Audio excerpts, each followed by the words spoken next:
पाप कहाँ जाता है। इसी संदर्भ में एक बार एक ऋषि ने सोचा कि लोग पाप धोने के लिए गंगा जाते हैं, ऐसे में सारे पाप गंगा में ही समा जाते हैं, इस तरह तो गंगा भी पापी हो जाएगी।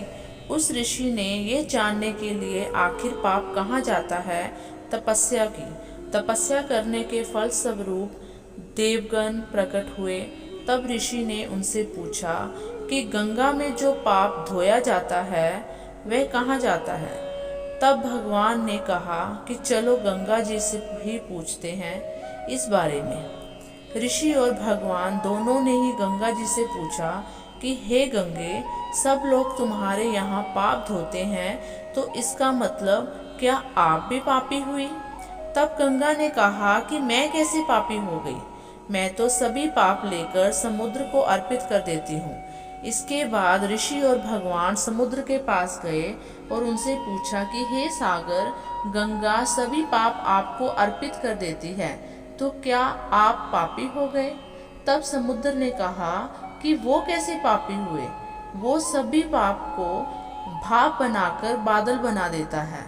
अब ऋषि और भगवान दोनों ही बाद में बादल के पास गए, उनसे पूछा कि हे बादल, समुद्र पापों को भाप बनाकर बादल बना देते हैं, तो क्या आप पापी हुए। बादलों ने कहा मैं कैसे पापी हुआ, मैं तो सभी पाप को वापस पानी बना देता हूँ और धरती पर गिरा देता हूँ। इससे ही अन्न उपजता है, इसे ही मानव खाता है, और उस अन्न में जो अन्न जिस मानसिक स्थिति से उगाया जाता है और जिस वृत्ति से प्राप्त किया जाता है और जिस मानसिक अवस्था में खाया जाता है, उसी के आधार पर मानव की मानसिकता बनती है। यह कारण है कि कहा जाता है कि जैसा खाए अन्न वैसा बनता मन। जिस वृत्ति से अन्न प्राप्त किया जाता है और जिस मानसिक अवस्था में खाया जाता है, वैसा ही विचार मानव का मन जाता है। ऐसे में हमेशा भोजन शांत रहकर ही ग्रहण करना चाहिए। अन्न जिस धन से खरीदा जाए वह धन भी श्रम का होना चाहिए। जय गंगा मैया।